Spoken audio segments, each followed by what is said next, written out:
Hola a todos y bienvenidos. En este episodio de hoy vamos a hablar de una cámara de la marca Ricoh y cabe en la palma de mi mano, aunque probablemente no es la que vosotros creéis. La fotografía analógica está de moda desde hace un par de años. Primero fueron los hipsters, ahora la generación Z toma el relevo. Sí, esa cámara que estaba muerta de risa y cubierta de polvo, ahora resulta que vale oro. Y la puedes vender por Wallapop, no sé, te compras una casa, un sitio ahí en el centro, por ejemplo. Dentro de esta jungla de lo vintage hay una especie que llama un poco la atención. Esas cámaras compactas de los 80-90, principios de los 2000, automáticas. Is that the new Nikon? Just push. Even if they've never picked one up before. Just push. The autofocus, auto flash, auto everything Nikon One Touch. Now everyone can take great pictures. Say cheese.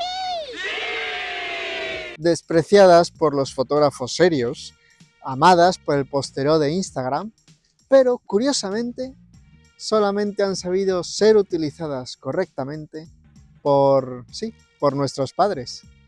En esos tiempos la fotografía era así, la del día a día. Solo era necesario pues una cámara de plástico, una lente fija y la esperanza de que esos artefactos pudieran recordar aquello que quizá tú no. De las marcas que se dedicaban a estas cositas mágicas, Ricoh era de las menos sexys, pero quizá de las más fiables. Y hoy os traigo un modelo que ha visto más vacaciones de verano, más momentos de Navidad en familia, bastantes más caídas de bicicleta que una Leica. Esta Ricoh L20. Si esto fuera una review seria, ahora os hablaría de la óptica, un 35mm, f4.5, del obturador completamente automático, de su filosofía point and shoot absoluta. Pero seamos sinceros, eso da bastante igual. Sin embargo, es importante destacar que el enfoque automático,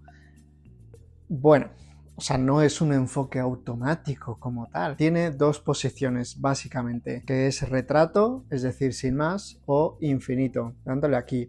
Ricoh confió en que el ser humano podría distinguir entre tu primo a 2 metros y una montaña. Una decisión audaz, pero sorprendentemente acertada. Funciona con pilas AA.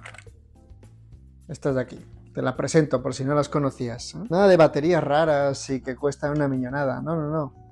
Estas las compras en cualquier sitio y ahí las tienes. Esto como yo. Así que este modelo llegó a mis manos y para mí es una cámara muy especial. Tan especial que la primera vez que lo probé fue hace unos meses, en Tirana. Sí, Tirana es la capital de Albania. Ya sé que no lo sabías. Yo tampoco.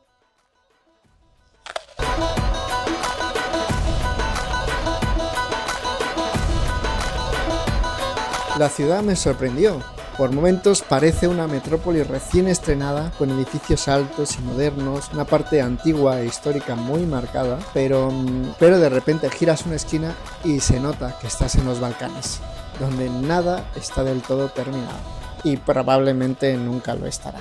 También tiene un gran bosque y un lago desde el que se ve otra parte de la ciudad. Como veis, el exposímetro hace bastante bien su trabajo, equilibra bien luces y sombras. Eso sí, esta cámara le tiene miedo a la oscuridad. Pero para eso está el flash, ¿no? Para activarla tienes que darle al botón y esperar un poco más. Entonces lo activas y se dice que con este flash se podría abastecer de energía a una pequeña ciudad en Bangladesh durante una semana entera. Cada vez que disparas este flash, molestas un poco a los astronautas de la Estación Espacial Internacional. Es que es totalmente ideal para cualquier tipo de circunstancia, incluso para la fotografía de calle. Algunos dirán que es un problema. Yo digo que es una oportunidad. Vamos a hacer una demostración. ¿Veis aquí el landscape de Madrid, las 4 torres y las vías de tren? Todo muy paradisíaco. Como veis, muy discreto, absolutamente ideal para la fotografía de calle. De mi paseo por Tirana hay 2 fotos que me gustaron especialmente, no sé qué pensáis.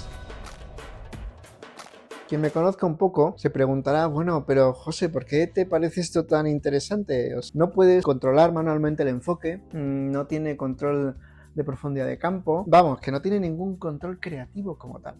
Pero más aún que sin embargo, este modelo es el que me acompañó durante prácticamente toda mi infancia. Es la cámara que tenían mis padres cuando yo era pequeño, más pequeño. Recuerdo la primera vez que tomé una foto con esto. Primero tenías que estar como, bueno, mira bien, que se vea lo que quieres. El tema de la luz, más o menos sabías que tenía que haber mucha luz. Pero al presionar el botón y escuchar ese sonido horrendo, para mí era el preludio de una magia inexplicable. Era presionar el botón y preguntarse ¿qué habrá salido? ¿Habrá salido bien? Y entonces esperar 1 o 2 semanas a que llegara el sobre con las fotos impresas y saber si el pasado era igual de como yo lo recordaba.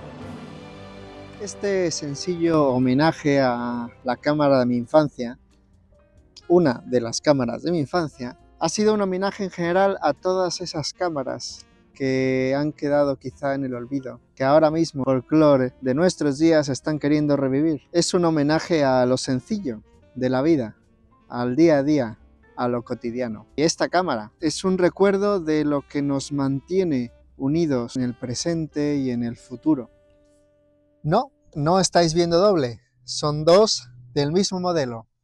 Y no, es que me encantó tanto que dije, tengo que tener 2. La verdad es que venían en un pack de Wallapop y ya está. Esta de aquí está bastante mejor que la que funciona. Esta de aquí, pues bueno, está un poco más tocada, te diré. Pues no sé, igual y la reparo y la vendo en Wallapop. Si este vídeo tiene éxito, pues la vendo y me puedo comprar un terrenito ahí en la sierra. Pequeño.